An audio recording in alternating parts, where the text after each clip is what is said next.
ជំរាបសួរបងប្អូនទាំងអស់គ្នានៅថ្ងៃនេះខ្ញុំនាំបងប្អូនមកជួបមុខម្ហូបមួយទៀតដំឡូងបារាំងចៀនជាមួយនឹងសាច់ជ្រូកចាសាច់ជ្រូកហ្វីមេចានេះគឺជាសាច់ជ្រូកហ្វីមេហ្នឹងហើយអានេះគឺបោះបារាំងគេយកវាទៅឆ្អើណាបងប្អូនបារាំងគេហៅថាហ្វីមេau bois de être ណានេះគេយកទៅនេះអញ្ចឹងខ្ញុំធ្វើជាមួយនឹងសាច់ជ្រូកនេះបងប្អូនចឹងនេះគឺជាខ្ញុំមានដំឡូងរបស់ខ្ញុំចំនួន1គីឡូចាអញ្ចឹងខ្ញុំយកវាមកដាក់នឹង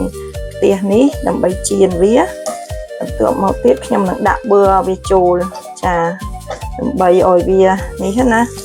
ចាឲ្យវាក្រៀមហើយបានខ្ញុំយកវាទៅឆាជាមួយនឹងសាច់ជ្រូកចាអញ្ចឹងនេះចំនួនដំឡូងខ្ញុំនេះខ្ញុំស្ងោរឆ្អិនរួចហើយបងប្អូនចាខ្ញុំស្ងោរវាម្ដងហើយអញ្ចឹងខ្ញុំយកវាមកដាក់ចៀនដើម្បីឲ្យក្រៀមហើយបាននេះឲ្យខ្ញុំដាក់ប៊ឺចាខ្ញុំយកប៊ឺនេះដាក់វាបន្តិចយើងដាក់ខ្លាញ់ក៏បានដាក់ប្រេងណាចាតែខ្ញុំដាក់ប៊ឺឆ្ងាញ់ជាងចាវាឈ្ងុយហ្នឹងហើយអញ្ចឹងនេះខ្ញុំដាក់ប៊ឺវាចូលអញ្ចឹងចាហ្នឹងម្ហូបហ្នឹងស្រួលហើយកូនក្មេងក៏ចូលចិត្តញ៉ាំដែរបងប្អូនមានកូនតូចក៏នៅស្រុកគេហ្នឹងក៏ចូលចិត្តញ៉ាំអាហ្នឹងឯងចាអញ្ចឹងយើងដាក់ប៊ឺវាក្អូបជាងខ្លាញ់ចាបើយើងដាក់ខ្លាញ់វាអត់សូវឈ្ងុយទេបើដាក់ប៊ឺវារៀងឈ្ងុយជាងណាចាអញ្ចឹងខ្ញុំដាក់ចៀនវាឲ្យវាក្រៀមហើយបានខ្ញុំយកវាទៅលីងជាមួយសាច់ចាអញ្ចឹងយើងដាក់ចៀនវាអញ្ចឹងមករហូតឲ្យដំឡូងយើងក្រៀមហើយបានយើងយកឆាមួយសាច់អញ្ចឹងណាចាចឹងខ្ញុំធ្វើបងប្អូនមើលចឹងចាំទៀតលោងខ្ញុំឆ្អិនខ្ញុំនឹងឲ្យបងប្អូនមើលបន្តទៀត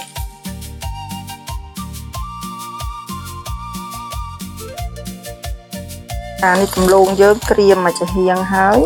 ចឹងយើងត្រឡប់វាអញ្ចឹងមកចានេះយើងត្រឡប់វាអញ្ចឹងមកដាក់ឲ្យវាក្រៀមទាំងសងខាងហើយយើងនឹងទុកវាមួយឡែកចាចឹងបងប្អូនតាមដានជាមួយខ្ញុំបន្តទៀតអូខេហ្នឹងហើយចឹងចាំខ្ញុំចៀនដំឡូងខ្ញុំអស់ចាំខ្ញុំនឹងប្រាប់បងប្អូនបន្តទៀតពីរបៀបធ្វើហ្នឹងហើយចឹងឥឡូវយើងត្រឡប់វាមកចំហៀងទៀតទុកឲ្យវាក្រៀមអូខេចឹងតាមដានបន្តទៀតបងប្អូនចាបងប្អូនឥឡូវនេះដំឡូងយើងក្រៀមហើយចាអញ្ចឹងយើងដួសវាទុកម្លេចហើយយើងនឹងដាក់វាចៀនបន្តទៅទៀតអញ្ចឹងទៅឲ្យក្រៀមដូចគ្នាអញ្ចឹងណាចាហើយហ្នឹងហើយបងប្អូនចង់ដាក់ប៊ឺក៏បានដាក់ខ្លាញ់ក៏បានប៉ុន្តែបើចំពោះខ្ញុំថាប៊ឺត្រូវជាងវាឈ្ងុយចាវាក្អូបវាមានខ្លាញ់ក្អូបជាងហ្នឹងហើយអញ្ចឹងយើងនឹងដាក់ដំឡូងយើងនេះចៀនមកបន្តទៀតអញ្ចឹងទៅចាដំឡូងនេះពេលដែលយើងស្ងោរហើយវាចិត្តទៅពេលខ្លះជាបែកដែរហ្នឹងហើយតែអីទេព្រោះពេលយើងយកទៅឆាក៏វាអាចបែកចឹងដែរហ្នឹងហើយតែវានៅដុំខ្លះចឹងទៅចាហ្នឹងយើងដាក់វាអស់ចឹងមកហើយខ្ញុំដាក់ប៊ឺថែមម្ដងទៀតចាហ្នឹងហើយចឹងយើងនឹងយកប៊ឺដាក់ទៀតប៊ឺហ្នឹងជួនកាលគេអាចយកប៊ឺដុំក៏បានខ្ញុំមានអានេះខ្ញុំប្រើអានឹងចឹងទៅចាហ្នឹងហើយចឹងយើងដាក់ចឹងមកទៅវាឈ្ងុយចាចឹងយើងទុកឲ្យវាក្រៀមហ្នឹងហើយអត់មានអីពិបាកអីមកហូបនឹងស្រួលទេបងប្អូនហើយលឿនអាចធ្វើញ៉ាំឲ្យកូនក្មេងអីក៏ចូលចិត្តណាមកហូបហ្នឹងអូខេចឹងខ្ញុំចៀនវាឲ្យក្រៀមទៀតចឹងណាចាបងប្អូនឥឡូវនេះដំឡូងខ្ញុំចៀនឆ្អិនអស់ហើយចាអញ្ចឹងសូម្បីតែយើងញ៉ាំអញ្ចឹងក៏ឆ្ងាញ់ដែរបងប្អូនមិនបាច់ចាំដាក់សាច់ក៏បានដែរប៉ុន្តែបើយើងដាក់សាច់ទៀតវាកាន់តែឆ្ងាញ់អញ្ចឹងចាហើយឥឡូវនេះខ្ញុំចាប់ផ្ដើមឆាសាច់របស់ខ្ញុំហើយខ្ញុំអត់ដាក់ខ្លាញ់ទេដោយសារតែសាច់នឹងវាមានខ្លាញ់ច្រើនដែរសាច់ជ្រូក3ជាន់ណាចាប៉ុន្តែសាច់ជ្រូកនេះគេយកទៅឆ្អើម្ដងរួចហើយអញ្ចឹងចាបើវាធំរៀងផ្សែងភ្លើងអញ្ចឹងចាអញ្ចឹងយើងយកវាមកឆាអញ្ចឹងមក ចឹងយើងឲ្យសាច់ជ្រូកនេះឆាទៅវាឈ្ងុយវាផ្សែងភ្លើងអញ្ចឹងណាចាបារាំងគេចូលចិត្តញ៉ាំអញ្ចឹងហ្នឹងចាហ្នឹងហើយចឹងយើងយកមកឆាអញ្ចឹងហើយក្នុងនេះខ្ញុំមកទាន់ដាក់អំបិលទេចាំមើលខ្ញុំឆាខ្ញុំប្រើតែស្ករសិនចាចឹងខ្ញុំលីងយកអញ្ចឹងហើយបានខ្ញុំនឹងដាក់ស្ករវាបន្តិចចាចឹងស្ករហ្នឹងខ្ញុំប្រើកន្លះស្លាបព្រាបាយចាអញ្ចឹងខ្ញុំដាក់វាកន្លះស្លាបព្រាបាយស្ករអំប៉ោខ្ញុំហ្នឹងចាចឹងខ្ញុំលីងយករៀងក្រៀមបន្តិចហើយបានខ្ញុំនឹងដាក់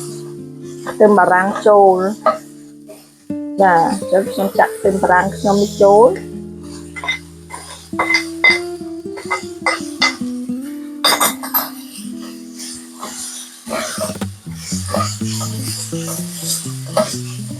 ម្ហូបបារាំងស្រួលទេបងប្អូនអត់សូវពិបាកហើយអត់ប្រើទឹកត្រីប្រើទេប្រើតែអំបិលស្ករហើយជាមួយនឹងស្លឹកខ្ទឹមស្លឹកអីគេចឹងណាម្រេចអីប៉ុណ្្នឹងឯងចាអត់មានប្រើទឹកត្រីប្រើដូចយើងប្រើតែអំបិលស្ករម្រេច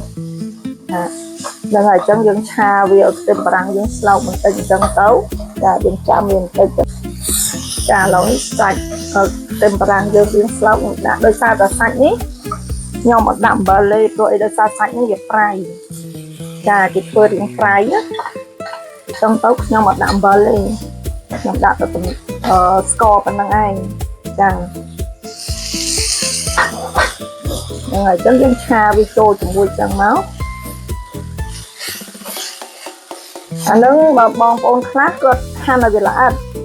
ហាន់ឲ្យម៉ត់ជាមួយគ្នាទូដុំទូចឹងណាតែខ្ញុំអត់ចូលចិត្តខ្ញុំចូលចិត្តឲ្យវាធំអញ្ចឹងយើងញ៉ាំទៅវាប៉ះកលងធំអញ្ចឹងណាចាអញ្ចឹងឆាវាអញ្ចឹងហ្នឹងហើយយើងដាក់ស្លឹកខ្ទឹមបន្តិចមកហ្នឹងហើយព្រោះខ្ញុំភ្លក់ទៅវាល្មមហើយអញ្ចឹងយើងអត់បាច់ដាក់អីទៀតទេតែប៉ុណ្្នឹងឯងហើយយើងនឹងដាក់ស្លឹកខ្ទឹមចូលបន្តិចចាហ្នឹងហើយហ្នឹងស្លឹកខ្ទឹមខ្ញុំ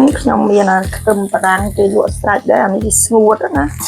ចាខ្ញុំទិញយកអាស្ងួតដោយសារអាស្រស់ជួនកាលខ្ញុំអត់សូវប្រើកាយវានេះចឹងខ្ញុំដាក់អាស្ងួតនឹងមកអញ្ចឹងមក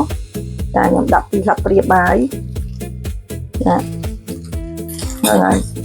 ហ្នឹងហើយបងប្អូនម្ហូបបារាំងស្រួលអត់មានអីពិបាកហើយខ្ញុំដាក់ម្រេចវាបន្តិចដែរឲ្យវាឈ្ងុយខ្ញុំចូលចិត្តម្រេចនេះម្រេចពីស្រុកខ្មែរយើងម្រេចកំពតចាអញ្ចឹងខ្ញុំដាក់វារួយមកកន្លះកូនស្លាបព្រាកាហ្វេទៅចាហ្នឹងហើយប៉ុណ្្នឹងហើយបងប្អូនជាការស្រេចហើយចឹងរួចរាល់ហើយម្ហូបខ្ញុំហ្នឹងអូខេចឹងឆ្អិនហើយចឹងខ្ញុំភ្លក់ឲ្យល្មមអស់ហើយអត់មានអីទៀតទេចាអូខេចឹងឆ្អិនហើយម្ហូបយើងអត់ពិបាកទេបងប្អូនសាកធ្វើទៅឲ្យកូនបងប្អូនបើដឹងរោមមុខម្ហូបអីកូនក្មេងក៏ចូលចិត្តហើយបងប្អូនដលងខ្មែរយើងក៏ធ្វើបានដែរយើងស្ងោរវាឆ្អិនហើយយកវាមកចៀនហើយយើងឆាមួយសាច់ជ្រូកយើងធម្មតាទៅបើចាំសាច់ជ្រូកដូចគេនេះក៏បានដែរចាយើងឆាទៅវាក្រៀមអញ្ចឹងណាចាអញ្ចឹងរួចរាល់ហើយបងប្អូនចាឆ្អិនហើយម្ហូបខ្ញុំចាបងប្អូនឥឡូវនេះដំឡូងយើងឆ្អិនហើយចាដំឡូងខ្ញុំនេះឆ្អិនហើយបងប្អូនអញ្ចឹងសូមជួយមកឆ្ងាញ់ជាមួយខ្ញុំទាំងអស់គ្នាចាអញ្ចឹងបងអាពីទីបងប្អូនទាំងអស់គ្នាសូមជួយឆ្ងាញ់ហើយមុននឹងនេះខ្ញុំមានថ្ងៃនេះខ្ញុំមានផ្កាបងប្អូនអានេះគេហៅផ្កាមួយគេចាថ្ងៃទី1ខែ5គឺគេមានបុណ្យមួយគឺគេឈប់គេហៅបុណ្យត្រាវ៉ៃគឺបុណ្យការងារហើយគឺគេលក់ផ្កាហ្នឹងឯងតែនេះខ្ញុំមានបងប្អូនគាត់ឲ្យខ្ញុំចាគាត់ដាំនៅផ្ទះគាត់អញ្ចឹងគាត់បេះយកមកឲ្យខ្ញុំចាហ្នឹងហើយបងប្អូនលោកអូបឈ្ងុយមែនទែនផ្កាហ្នឹងគឺមានតែមួយឆ្នាំម្ដងហ្នឹងឯងគឺនៅថ្ងៃទី1ខែ5ហ្នឹងគឺគេ លក់ផ្កានឹងឯងហើយក្អូបមែនទេនេះគ្រាន់តែចិត្តនេះនឹងឈ្ងុយហ្មងណាគេហៅមួយគេចាបារាំងគេហៅថ្ងៃ Fête du Travail ហ្នឹងគេឆប់គេធ្វើការឲ្យបងប្អូនបុណ្យការងារ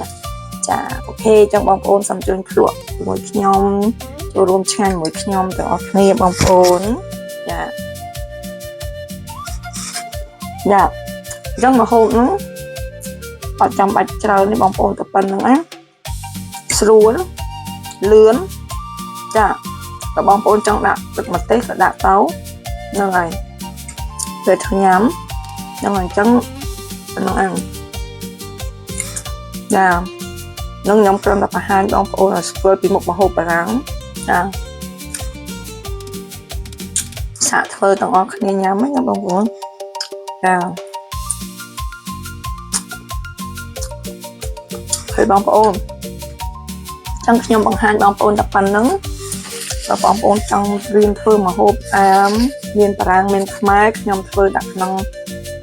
YouTube របស់ខ្ញុំសូមបងប្អូនតាមដានទាំងអស់គ្នាចាហ្នឹងហើយចឹងជួបគ្នាវីដេអូក្រោយទៀតបងប្អូនអរគុណច្រើនដែលបានជួយគាំទ្រវីដេអូខ្ញុំកន្លងមកចាចឹងសូមជួបគ្នាវីដេអូក្រោយទៀតអរគុណច្រើនបាយបាយ